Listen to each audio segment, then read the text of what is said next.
Deuxième épisode de notre série Un lieu des histoires au cœur du quartier du Neuhof à Strasbourg. Ce soir, Marie Coulon et Grégory Fraisse nous font découvrir une action mise en place pour les jeunes, le DACIP, le dispositif d'accompagnement collectif et individuel de proximité.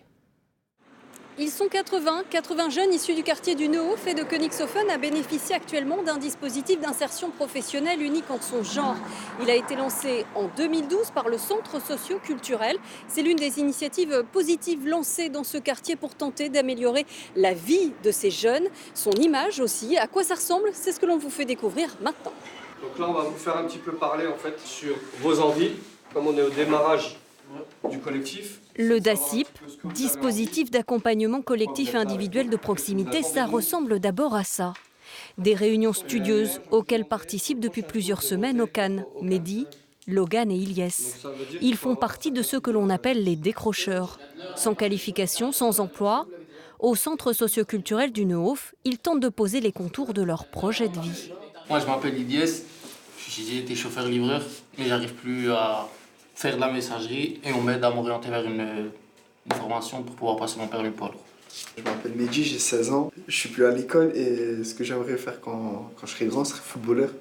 Encadrés par un éducateur et un animateur en insertion professionnelle, pendant plusieurs mois, ils vont plancher sur leur orientation, réapprendre les codes institutionnels. Mission locale, Pôle emploi, tout ça, on nous aide quoi. Et vous pourriez pas le faire sans... Seul, c'est plus compliqué. Mais aussi renouer avec l'estime de soi et l'espoir. Notre cœur de métier, c'est surtout de les aider à prendre confiance en eux et de commencer à être à l'aise et de prendre conscience qu'ils sont capables.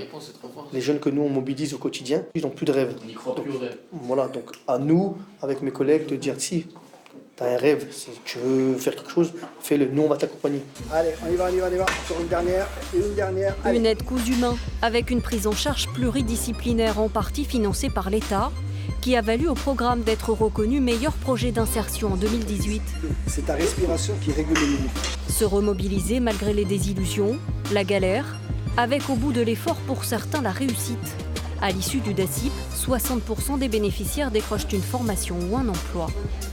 Quand on prend les décrocheurs scolaires en France, on est à plus de 200 000 par an. Donc effectivement, il est nécessaire et important de travailler avec ce public parce que sinon, dans quelques années, ils nous reviendront avec des addictions, des paternités précoces ou maternité précoce, avec des problématiques de délinquance. Et si on ne traite pas le problème maintenant, ça nous coûtera cher plus tard. Tu le mets dans un petit doigt là comme ça. C'est celui-là. Voilà. Ramzi Boisy est sorti du dispositif il y a 1 an. Il a créé au Neuhof son entreprise d'installation de fibre optique, embauché 2 salariés, un développement professionnel, synonyme aussi d'engagement citoyen. J'ai grandi là-bas et l'image qu'a encore aujourd'hui le quartier, elle est plus en tout cas justifiée. Et c'est important qu'il y ait tout et qu'il y ait des entreprises aussi qui s'installent là-bas. Prouver la richesse du quartier. Comme lui, 4 autres bénéficiaires du DACIP s'apprêteraient à lancer leur propre activité. Des victoires personnelles bénéfiques à un quartier où le chômage des 15-25 ans atteint presque les 50%.